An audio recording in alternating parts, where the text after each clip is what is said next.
சட்டப்பேரவை தேர்தல் நடைபெறவுள்ள தமிழ்நாடு, கேரளா உள்ளிட்ட 5 மாநிலங்களில் உரிய ஆவணங்கள் இன்றி கொண்டு செல்லப்பட்ட 147 கோடி ரூபாய் அதிகாரிகளால் பறிமுதல் செய்யப்பட்டுள்ளதாக தேர்தல் ஆணையம் தெரிவித்துள்ளது.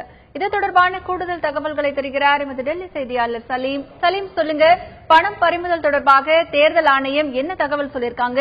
தமிழகத்தில் இதுவரை எவ்வளவு பணம் பறிமுதல் செய்யப்பட்டிருக்கிறது? அதாவது நம்ம தமிழகத்துல பயணிக்கும் போதே நமக்கு தெரியும், காவல்துறையினரும் வருமான வரித்துறையினரும் சோதனை போடுறாங்க. யார் யார் எவ்வளவு பணம் கொண்டு போறாங்க, உரிய ஆவணங்கள் இல்லாமல் யார் பணம் கொண்டு போறாங்க அப்படின்னு சொல்லிட்டு. உதாரணத்துக்கு நாம கல்யாணத்துக்கு தான் அதிகமா பணம் கொண்டு போறோம் அப்படின்னு சொன்னா கல்யாண பத்திரிகை காட்டுவன் அப்படின்னு சொல்லி அவங்க கேட்பாங்க. இல்ல நாங்க பிளைட் ஏற போறோம், ஊர் விட்டு ஊருக்கு போறோம், அதனால பணம் கொண்டு போறோம் அப்படின்னா பிளைட் டிக்கெட் கொடுங்க, ட்ரெயின் டிக்கெட் கொடுங்க அப்படின்லாம் கேட்டு சோதனை போடுறாங்க. அப்பதான் நம்ம கொண்டு போற பணத்தை கொண்டு செல்ல முடிகிறது. உரிய ஆவணங்கள் இல்லாமல் யார் யாரெல்லாம் அதிக பணம் கொண்டு போயிருக்காங்களோ அவங்க கிட்ட பணத்தை பறிமுதல் பண்ணிருக்காங்க.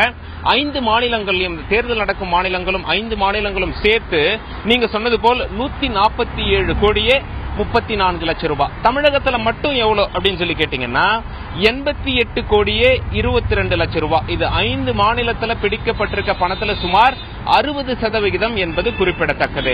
தமிழகத்துல காவல்துறையினர் எவ்வளவு பிடிச்சிருக்காங்க, வருமான வரித்துறையினர் எவ்வளவு பிடிச்சிருக்காங்க அப்படின்னு சொல்லிட்டு பார்க்கும் பொழுது காவல்துறையினர் பிடிச்சதுதான் அதிகம். 66 கோடியே 36 லட்சம் ரூபாய். இதுல 3ல 1 பங்க வருமான வரித்துறை பிடிச்சிருக்காங்க.